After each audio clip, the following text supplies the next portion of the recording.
একবার নবী করিম সাল্লাল্লাহু আলাইহি ওয়াসাল্লাম বিবি ফাতিমা রাদিয়াল্লাহু আনহাকে বললেন যে জিবরাইল আলাইহিসসালাম আমাকে জানিয়েছেন আমার উম্মতও জাহান্নামে যাবে।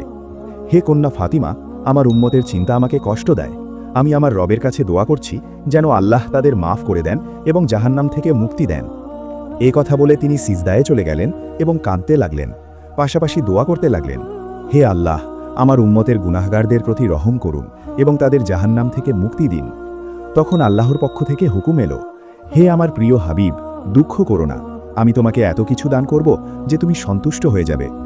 এ কথা শুনে তিনি আনন্দে উজ্জ্বল হয়ে উঠলেন এবং বললেন, হে লোকেরা, আল্লাহ আমার সাথে ওয়াদা করেছেন যে কিয়ামতের দিন আমার উম্মতের ব্যাপারে আমাকে এতটাই সন্তুষ্ট করবেন, আর আমি ততক্ষণ পর্যন্ত সন্তুষ্ট হব না যতক্ষণ না আমার শেষ উম্মত জান্নাতে প্রবেশ করবে। সুবহানাল্লাহ। আমাদের প্রিয় নবী সাল্লাল্লাহু আলাইহি ওয়াসাল্লাম কতই না দয়ালু এবং তার উম্মতের কষ্ট কত গভীরভাবে অনুভব করতেন।